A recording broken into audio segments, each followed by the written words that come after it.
Hello everyone, welcome to your new video at profit भाई। आज 2% से ज़्यादा का करेक्शन जब आता है, सबसे पहले मैं ये देखता हूँ हमारा भीष्म पितामह कितना गिरा है, रिलायंस इंडस्ट्रीज। तो Reliance has gone down by almost 4%, which is great news actually. क्योंकि अगर मैं आपको दिखाऊंगा अभी यहाँ से, एक तरफ हम लोग स्क्रीनर रखेंगे जस्ट अपने एनालिसिस के लिए। बाय द वे, इस वीडियो में कोई भी स्टॉक बाय या सेल रिकमेंडेशन नहीं है। जैसा मैंने आपको 2 दिन पहले कहा था, आएगा तो करेक्शन, जब भी वो वीडियो डालो आप मान के चलो कि उसके 2 दिन में भीषण करेक्शन आता ही है, क्योंकि वी कैन सेंस कि मार्केट किस तरफ आपको क्या सिग्नल दे रहा है। सो रिलायंस का करेक्शन गुड न्यूज़ क्यों है मैं आपको बताऊंगा, बिकॉज ये एक ही स्टॉक मेरे को लग रहा है जहां अपने पास वैल्यू और वैल्यूएशन, वैल्यू एंड वैल्यूएशन दोनों फिलहाल अपने हाथ में। सी, वेबसाइट आप पचासों यूज कर सकते हो, बट आई यूज दिस, मेरे को थोड़ा ठीक लगता है, एक्यूरेट लगता है। टॉप स्टॉक रिसर्च, कोई रिकमेंडेशन नहीं है ना स्टॉक का ना वेबसाइट का। सेबी वाले खुश हो गए, है ना? ठीक है, अभी आगे बढ़ते हैं। तो आपको अपने फाइनेंशियल एडवाइस से ही बात करना है। सब कुछ बेरिश है आज। सबसे पहले मैं देखना चाहूंगा इसका सिंपल मूविंग एवरेज कहाँ है। तो 200 डेमा के नीचे आज रिलायंस गिरा है, 2902 के नीचे। जहां बुलिश था वो पैटर्न आज ब्रेक हुआ है गाइस। और इसका प्राइस क्या है आज का? 292। ओ, जस्ट अ मिनट, एक मिनट, एक मिनट, एक 2929 पे बंद हुआ है। लेट मी चेक इसका आज का क्लोजिंग प्राइस क्या है भाई। 2815, हाँ बराबर। तो ये प्राइस इधर अपडेटेड नहीं है। 2815 के भाव पे बंद हुआ है, so it has clearly gone down 200 डेमा तोड़ के। अब 2815 में पहले देखता हूँ मैं सिंपल मूविंग एवरेज क्या बोलता है। अभी तो ये सब गणित आज के गिरावट के बाद चेंज हो गए, बट स्टिल 292929 इधर 2815 है ही नहीं। सो अब देखना पड़ेगा कल ये स्क्रीन जब फ्रेश होगी तो क्या दिखता है हमको वैल्यू। फिलहाल हम लोग कुछ टेक्निकल इंडिकेटर्स देखते हैं इस वीडियो में ना। हम लोग क्या करेंगे, पिवट पॉइंट्स देखेंगे और देखेंगे सपोर्ट रेजिस्टेंस कहाँ है, फिबोनाची और वीकली पिवट पॉइंट सबसे पहले देखेंगे। तो फिबोनाची वीकली पिवट पॉइंट हम लोग देखते हैं। अगर आप ये सब कुछ सीखना चाहते हो, you can always explore our membership and I will be launching a training programme soon. तो वो आपको ट्रेनिंग प्रोग्राम के कैप्सूल में सब सीखने को मिलेगा। एक मिनट, ये पिवट पॉइंट तो बहुत पहले ही टूट गया था। 3026 था रिलायंस, 2985, 2960, 29, मतलब आज की करेक्शन में रिलायंस के तीनों सपोर्ट लेवल वीकली पिवट पे टूटे हैं। और मंथली पिवट पे 2862 टूट के हम 2815 पे बंद हुए। मतलब अभी एक सपोर्ट है रिलायंस का, 2795 पे सपोर्ट है। आरआईएल का सपोर्ट है 2795। अगर ये टूटा कल, जिसके मुझे चांसेस लग तो रहे हैं, तो आप मान के चलो मतलब बहुत नीचे और डेप्थ में करेक्शन निफ्टी में आ सकता है। क्योंकि ये तो लोग सबसे पहले रिलायंस देख रहे हैं। तो 2795 इज वन सपोर्ट जो मुझे लगता है कल अपने को देखना पड़ेगा, वेदर इट ब्रेक्स और वेदर इट सस्टेन्स। ओके, बाकी सब चीजें बाद में चेंज होती रहेंगी, बट सबसे पहले हमको सपोर्ट देखना है। अभी थोड़ा टेक्निकल्स में अगर देखेंगे तो सब जगह बेरिश। आज तो खैर गिरावट है तो सब बेरिश ही मिलेगा। मुझे सिर्फ आरएसआई देखना है, आरएसआई क्या बोल रहा है। आरएसआई भी 32 है। सो 30 के नीचे जब आरएसआई आएगा तो ओवरसोल्ड लेवल हो जाएगा, और कहीं ना कहीं मुझे लगता है 2750 या शायद उसके आसपास से रिलायंस में बाइंग शुरू हो जाएगी। अब मैं इसके स्टॉक प्राइस पे आता हूँ, क्योंकि ये सबसे बड़ा वेटेड स्टॉक है। 2750 will be a good correction. क्योंकि देखो ना, स्टॉक का प्राइस टू अर्निंग रेशियो 27 है यार, और बुक वैल्यू के हिसाब से 2.6। कहाँ आपको देश की सबसे बड़ी कंपनी इतने वैल्यूएशन पे मिलेगी? एनीवे, अगर पिछले महीने देखें तो काफी नीचे। ये फॉल सबसे घातक है, 27 सितंबर टू आज। तो दिस हैज बिन, अगर आप परसेंटेज टर्म्स में देखो, 3052 से लेके 2813, 2815, 250 पॉइंट, तो करीब करीब 8% हमारा भीष्म पितामह गिर चुका है। लेकिन ठीक है, वो चला भी स्लो है ये स्टॉक में। आपको कभी नुकसान किसी का रिलायंस में नहीं होता है। 2867 के नीचे गिरा है। 200 डे में दोनों एक्सपोनेंशियल और सिंपल दोनों ब्रेक हुआ है। तो अभी 2795 का सपोर्ट है। Let's see what happens. अब हम लोग आगे बढ़ेंगे दूसरे हाईली वेटेड स्टॉक की तरफ।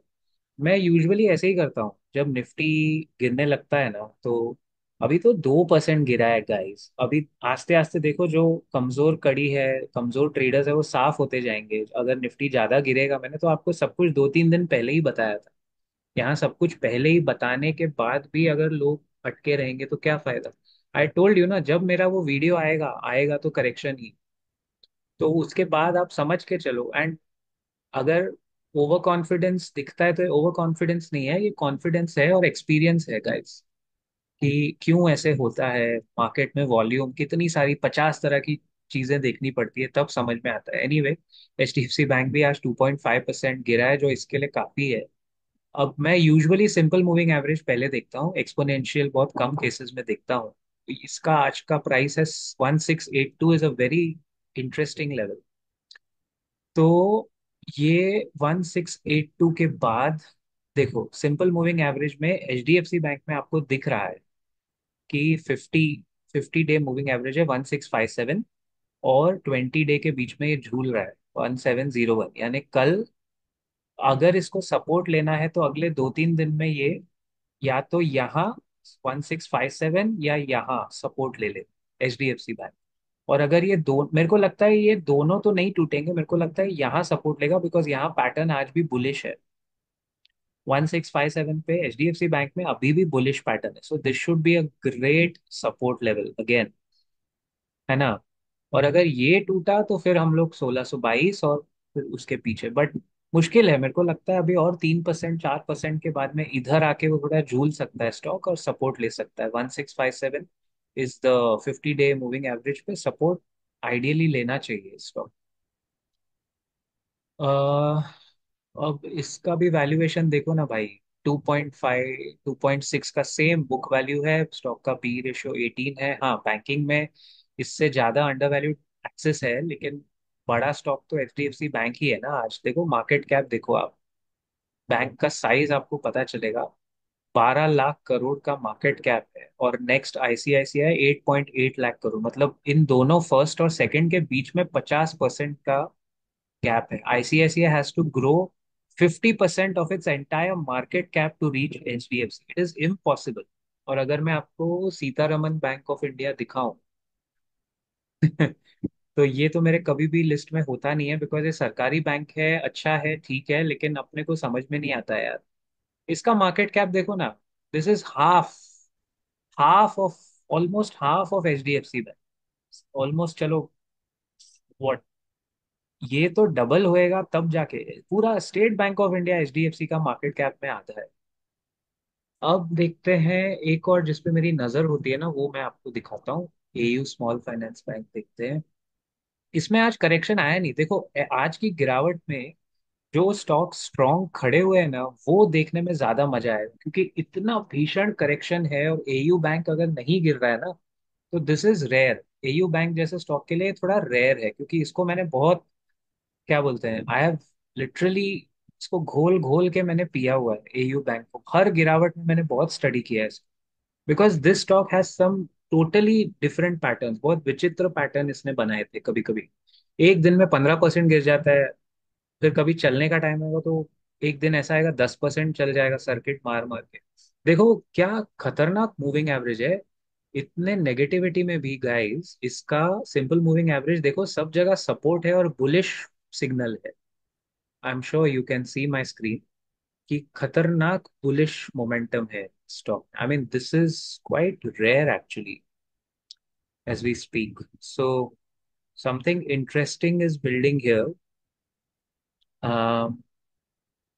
देखना पड़ेगा अभी इसमें आगे। देखो 730 आज का प्राइस क्या है AU बैंक का, 732 ना। सो गिरा, नीचे गिरा हो, बट पहला सपोर्ट 15 डे में 727, ये 20 डे में। मेरे को लगता है ये बुलिश टिकबैक मोमेंटम है, तो ये 727 पे ना सपोर्ट लेगा इसका। AU बैंक का हम लोग RSI देखते हैं जरा, और पिवट पॉइंट भी देख लेते हैं। HDFC का भी पिवट पॉइंट रह गया था, बट ठीक है, वो आप लोग एक होमवर्क की तरह अगर आप चाहो देखो और कमेंट्स में पूछ लेना। ये देखो गाइस, AU बैंक का RSI है 61। Now this is the beauty. Reliance का RSI 40 के नीचे अगर कभी भी आरएसआई होता है तो वो सेल कॉल है, और 25 के नीचे आरएसआई होता है तो ओवरसोल्ड है मेरे बुक्स में। इसमें आरएसआई 60 पे है, न्यूट्रल है, लेकिन क्लियर साइन है कि ये ऊपर जाने के लिए रेडी है। थोड़ा अगर स्टॉक के क्वार्टरली नतीजे अच्छे आए तो ये भागने के लिए रेडी है। I can actually see a clear sign of some kind of.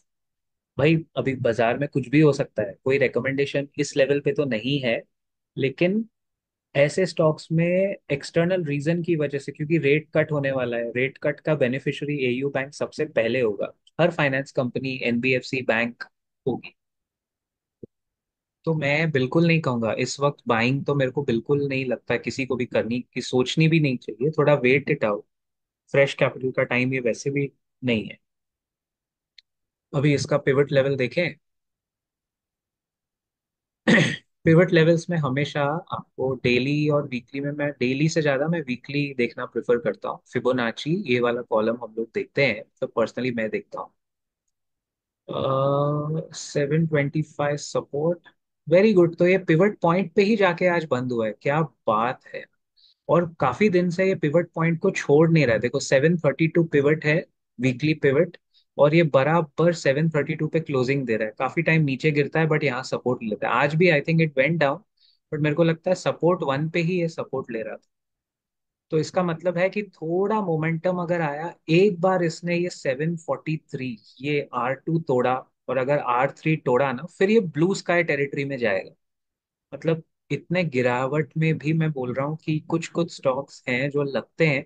हालांकि प्लीज देखो, इसमें इस वक्त मैं फिर स्पेसिफाई कर रहा हूँ, एंट्री नहीं लेनी चाहिए मेरे को नहीं लगता है, क्योंकि कि एकदम आप घुस जाएं इसमें। क्योंकि मंथली पिवट्स में देखो तो ये सपोर्ट है, पिवट यहाँ पे है, ये छोड़ नहीं रहा है इसको।